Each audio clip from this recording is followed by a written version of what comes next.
What a wasted time. Should have been here on the outside, read the signs. Used to call you mine. Gave it my best, but I don't need one more try.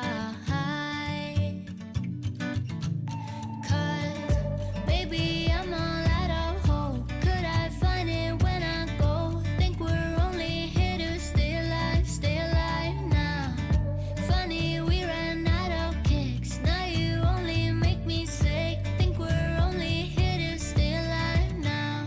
Cause I know what a waste, what a crime, what a fucked up time, and I should go. So I take what I can and I toss it in the car. Drive away down the highway. I can't.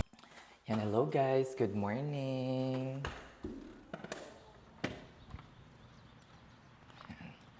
Good morning sa ating lahat. Shalak. Parang nakita ko yung ano kasi, parang salamin or anong tawag dito? Parang salamin yung aking door. Shalak. Kaya nakita ko siguro yung aking anino. Shalak. Let's go na. Punta muna tayo dun. Kape-kape. Ayan.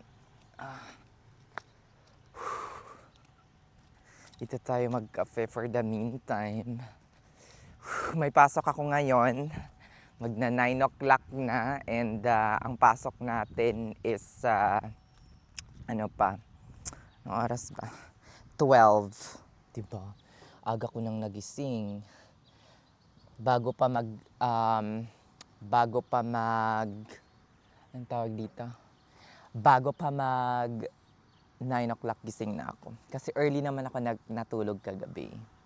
Yan, nagbabasa-basa ako ng comment almost every morning, guys. Ito yung ginagawa ko. Shalak. Ayan, merong nag-comment dito about, ano tawag dito? Mag-thank you nga pala ako. Thank you so much sa mga Konars natin or kung hindi man Konars na nakapanood ng ating last vlog, maraming salamat. Sa mga nasaktan, sa mga, sometimes meron akong mga nasasabing mga words na hindi naman sa inappropriate, pero sometimes yung iba ay na-hurt, ay pasensya na, 'di ba? Talagang ganun lang talaga ako. Hindi ko mapigilan yung bunganga ko, syalak. Ayan. Merong nag-comment dito, nurse ka, nag-aaral ako ngayon ng NP, nakakapagod, ewan ko kung tama ba ito.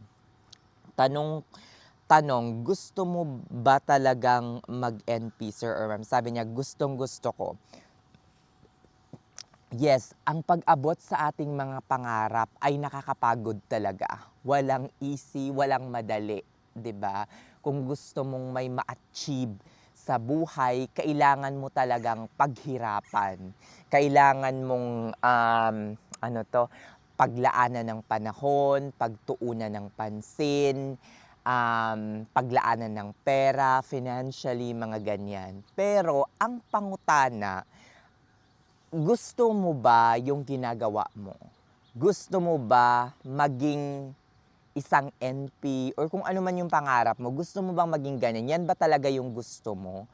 Or nai-influensyahan ka lang ng either ng mga kaibigan mo or mga kamag-anak mo? It doesn't mean na nag-work para sa iba at naging successful sila sa ganyang field is magiging successful ka na rin or magiging masaya ka na rin, you know? Sometimes, ano ko lang yung, for example lang, itong mga pagbablog na to ganyan, kunyari, kaibigan kita. Tapos, nakita mo, ay, grabe, may kinikita pala si Nurse Can dyan. Gayahin ko nga yung ginagawa niya. Diba? O kaya, mag-vlog na rin ako. Parang ang ganda mag-vlog. It doesn't mean na nag-work para sa kaibigan mo or nag-work sa akin, it will also work for you in the same way. In the same way, 'di ba? Dapat una sa lahat, i-determine mo or alamin mo or tanungin mo yung sarili mo, gusto ko ba 'to? Before ka pa gumawa ng mga move that will hurt you financially. What do I Charis English. Di ba? Ano bang ibig sabihin ko doon? It means na bago mo pa sundan yung pangarap na yon, na feeling mo ay gusto mo, isipin mo, bago ka pa gumawa ng mga hakbang that will, require money. For example, gusto mo akong sundan ng pagbablog or something. Bago ka pa bumili ng camera, bago ka pa bumili ng kung ano-anong mga specs and everything about vlogging, isipin mo muna, gusto ko ba to? 'Di ba? Sabi ko nga, it doesn't mean na nag-work sa akin is mag-work din sa inyo. Charis, joke lang yon. Baka sabihin nyo, inano ko kayo na mag-vlog, no? Hindi naman, gusto ko nga ng maraming nagbablog para damay-damay na to. Charis, joke lang. Hindi. Kung gusto mo talagang maging isang NP, sometimes, dati kasi, gusto ko ring maging isang doktor. 'Di ba? Dito sa Amerika, makwento ko lang, nag-take ako ng NMAT way back 2018 or 2017. Pero nung dumating ako dito before ako dumating dito sa Amerika, gusto ko ring maging NP. Pero nung dumating ako dito sa Amerika, nakapag-travel, nakapag-work as an RN, I think kontento na ako where I am today. People are asking, sometimes my friends are asking, bakit hindi pa daw ako nagma-masters? Hindi naman daw ako bobo. Di ba? Nagtatanong sila kung kailan daw ako magma-masters. For me, hindi pa ito panahon. Actually, guys, I already applied to several programs, both in the Philippines and here. I've already got an acceptance letter, pero ni isa, wala akong pinatos. Charis, ang choosy naman itong si Nurse Can, nakakaloka. Shalak. Diba? Wala akong pinatos, guys. Aray ko. Wala akong pinatos, guys. For me, hindi pa talaga para sa akin yung masters or pagpo-pursue ng continuing education. So bago pa ako humantong sa first phase or initial stage ng ganong pangarap and waste my money, pinag-iisipan ko na siya ng mabuti ng mga 3 hanggang 6 na buwan kung yun ba talaga yung gusto ko. And I will come up with a final decision. Pero kung nandoon ka sa kalagitnaan, it's up to you. Kung pagod ka na at hindi mo gusto yung ginagawa mo, I think you needs to stop bleeding money. Charis, bleeding money!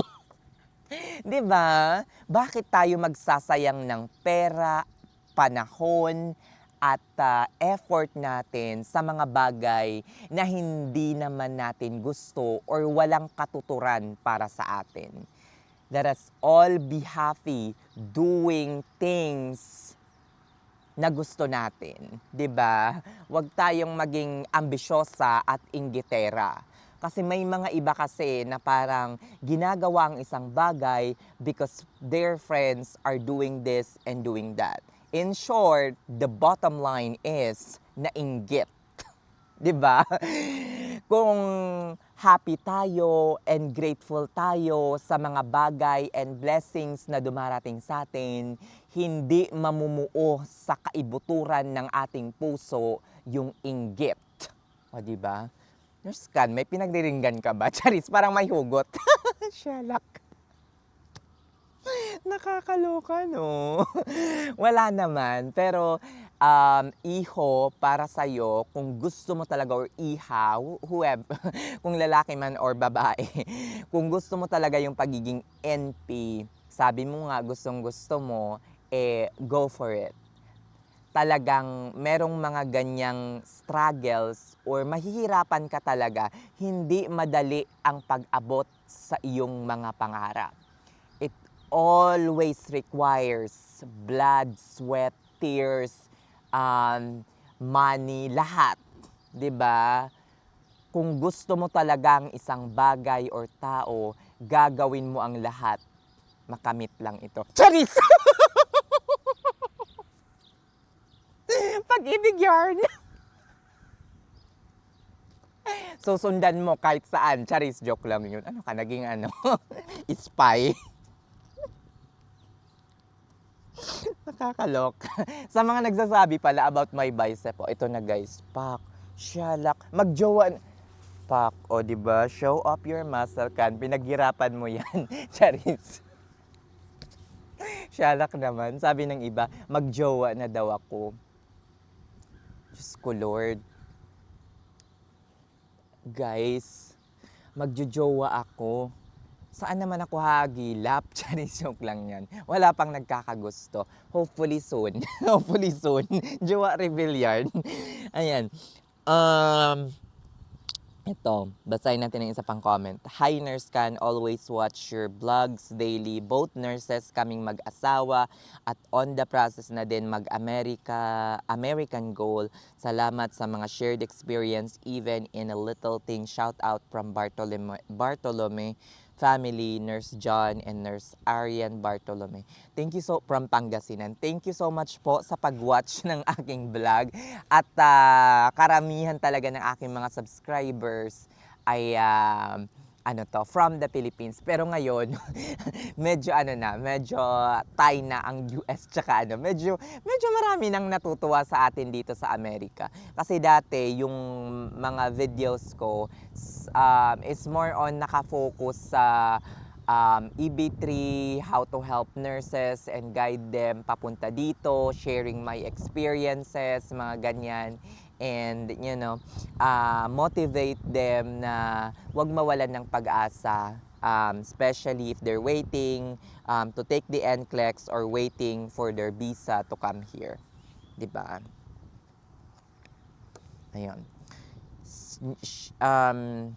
Nurse Can, share din Nurse Can what you have learned on your first 2.5 years journey here in the US, specifically in Dayton. I'm sure it's not all bad or all good. Thank you so much, new viewer. Sko Lord. Yeah, marami akong mga bagay na natutunan dito, all or bad. Maraming good kesa sa bad actually. Unahin muna natin yung bad, 'di ba? Isa sa mga natutunan ko ay huwag magtitiwala or magbibigay ng full trust ng kahit kanino. 'Di ba? Maraming mga taong nagkalat na mga hunyango at traidor. 'Di ba? Pagmumukhain nila yung sarili nilang mabuti, pagmumukhain nila yung sarili nilang sila ang always na tama at ikaw ang always na mali. So, wag nating sayangin yung mga oras natin sa mga taong ganon. Sa mga taong hindi marunong tumanggap ng kanilang pagkakamali. Charis, joke lang yon.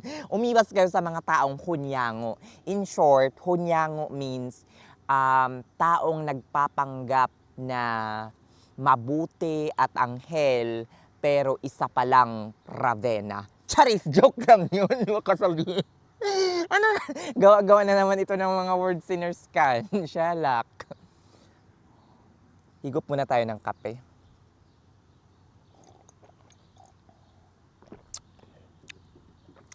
Hindi masyadong ngayon na.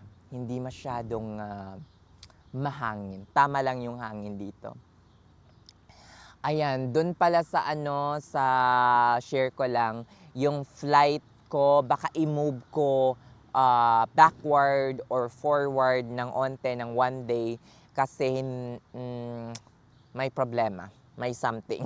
Shalak. Ayun.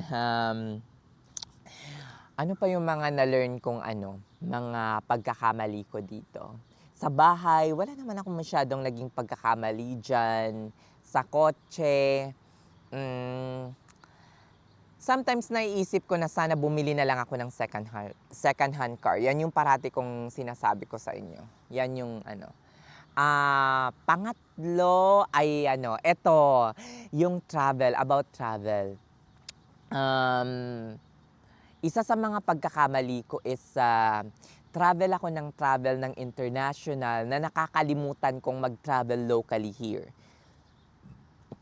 Nakalimutan kong marami din palang magagandang spot at lugar dito sa Amerika or sa South America and North America.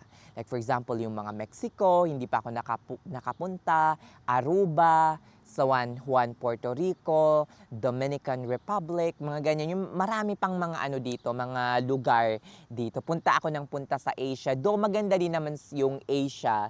Actually, especially Bangkok, nakailang beses na akong bumisita. Pero nakalimutan ko na meron din palang mga magagandang lugar dito na worth it bisitahin. So hopefully makapag-travel tayo dito around the US and makita naman yung beauty ng US.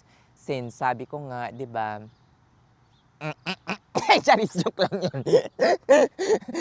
'Di ba? Yung parang ano ako ng ano na, hindi tayo nakakahanap ng ano dito, hindi tayo nakakahanap ng APAM. Paano ka makakahanap ng APAM? Eh parati kang nasa labas ng Amerika. Charis, joke lang yun. Kung mag-travel ka, sa labas din ng Amerika, 'di ba? So, ano tayo? Mag-travel hopefully this year and next year, makapag-travel tayo dito sa loob ng US ng medyo matagal-tagal. 'Di ba? Iwas muna tayo sa international travel kasi baka madakip tayo pabalik. Charis, joke lang 'yun.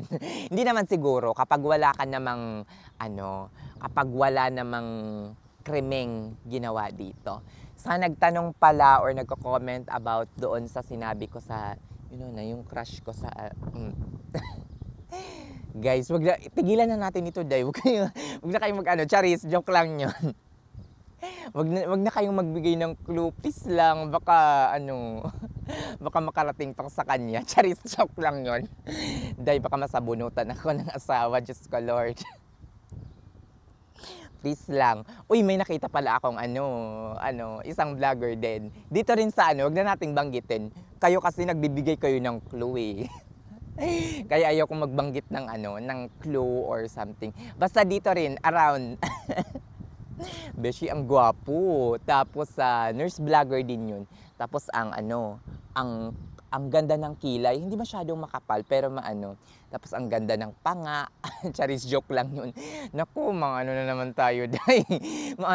Ikaw talaga, Niskan, mahilig ka sa mga sa mga may asawa, 'di ba? Gwapo yun. Gwapo, guys, as in. Promise. Wag na natin banggitin, nakakaya. Ano ba yan? Halatang walang jowa kasi parating nagkaka-crush kung kani-kanino, no? Ayun. So yun. Yun lang yung ko. Sana kung meron kayong pangarap or meron kayong plano sa buhay, ay gawin nyo to because you love it. And gustong-gusto nyo yung dream na yon. It's not just because gusto nyong gusto nyong umangat sa mga kaibigan ninyo or ayaw nyong mapag-iwanan, 'di ba? Kasi merong mga ganyan yung mga anong tawag doon, peer pressure ba or something. Basta yung parang napipressure sa achievement ng ibang tao. May mga ganyan, ay magma-masters na rin ako kasi yung mga kaibigan ko may PhD na eh. Uy, magbablog na ako kagaya ni Nurse Can. Kasi si Nurse Can ang kumikita na at medyo mga ganon, 'di ba? Kung hindi nyo talaga gusto yung ginagawa ninyo at some point or at any point, while you walking towards your dream, mapapagod at mapapagod kayo. At hindi nyo mamamalayan na exhausted na pala kayo. Nagka-heat stroke na kayo, Jong. Shelak. Joke lang yun. May mga paano-ano pa. 'Di ba? Gawin nyo yung mga pangarap ninyo or yung mga goal ninyo because gusto nyo yun. 'Di ba? Yun talaga yung gusto nyong mangyari sa buhay ninyo. It's not because yung friend ninyo or kaibigan ninyo ay naging ganon or nag-walk towards that path or dream, 'di ba? Huwag gaya-gaya. Puto Maya. Charis, joke lang yun. 'Di ba? Kagaya din ng pagpunta dito sa Amerika, guys. Ang pagpunta dito sa Amerika ay napaka-costly, nakakapagod, marami kayong dapat isakripisyo. So kung ang dahilan ninyo para pumunta dito ay just because gagayahin niyo yung friend ninyo kasi nasa US na, tapos maganda na yung buhay ninyo sa Saudi or sa UK, ay napaka-unfair yan para sa sarili ninyo. Baka pagdating nyo dito ay maano lang kayo, ma-depress lang kayo or bumalik lang kayo sa pinanggalingan ninyong bansa kasi hindi nyo mai-enjoy talaga yung pangarap kahit ma-achieve nyo pa yan kung hindi nyo naman talaga gusto, 'di ba? So, always listen to your heart through your stethoscope. Charis, joke lang yun. O siya, sige na, hanggang dito na lang, umahaba na, madami na namang magrereklamo, ang haba-haba ng vlog mo, Nurscan. Shalak, thank you so much for listening and you have a great day. Bye-bye!